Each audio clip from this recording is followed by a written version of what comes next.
Hi. Hi, John. How are you doing today? Hi, Dr. Aaron. I'm hanging in there. It's been a little rough. Yeah. Tell me Yeah. what's been going on since I've seen you last. Well, I have been seeing my psychologist, like you were telling me about, and we started this thing that she calls cognitive behavioral therapy. I've been doing that for a few weeks, and I guess it's helping a little. But I also remember you mentioning that medication might help my depression. So, at first I wasn't sure about it, but now I think I might be ready to talk about that. I just want to feel better. Okay. We can definitely talk about medication options today. I'm glad to hear that you started to see your psychologist. That's a really good step towards helping you feel better. And you're right, there are medications available to help different types of depression, and you have what's called major depression.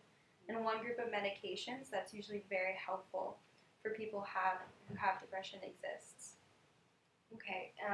Like what are those called? Is it something I would know about? Or Yeah, so the drug's called fluoxetine. okay. It's also known as Prozac. You may have heard of it. Yeah. That's what I would be thinking that would work best for you. And it's a class of drugs called SSRIs, which are medications that help keep a chemical in your brain called serotonin active for a longer period of time. Just by keeping extra serotonin around, you could see significant improvements in your mood. And that's the big positive side to taking fluoxetine. The goal is to control your symptoms of your depression so that you can have an improved quality of life and really start feeling better. Oh, yeah. I mean, that does sound really hopeful, and I do think I remember hearing about that medication. My wife mentioned something like that worried her.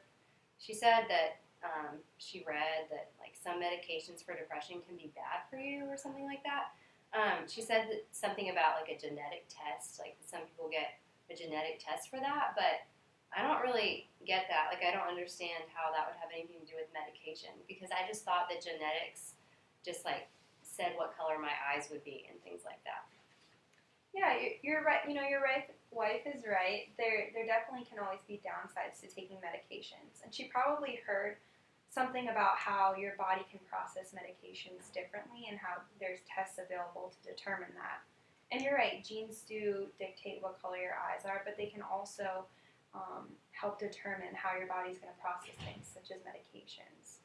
Some people take a medication and it gets absorbed and used really quickly, so it doesn't really have time to work.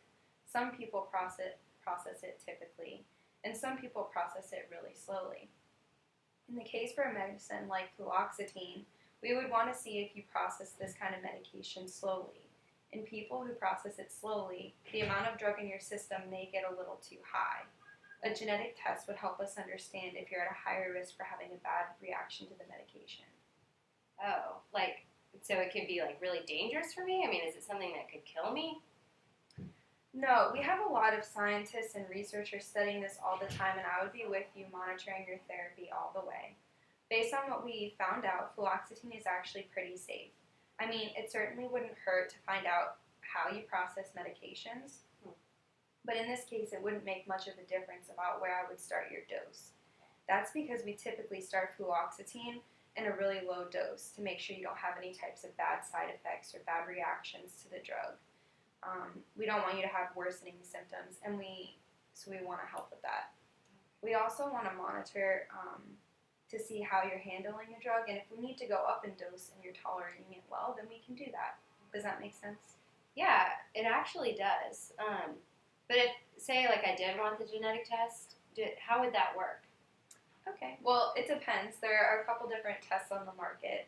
There's one test approved by the FDA called Amplichip CYP450 by Roche. And basically what you would have to do if you did this test or other tests on the market is you would have to have a sample of your blood drawn. Oh. Some other tests also ask for a saliva sample, but those samples will be sent to the lab and they'll analyze your DNA, and then it'll come back to me and we'll sit down and we'll discuss the information. It's really important that you discuss it with a provider so you really understand everything. Okay, so you don't really think I need the genetic test, but I guess, so if I did do it, like what are the benefits or what are some of like the downsides if I did get it?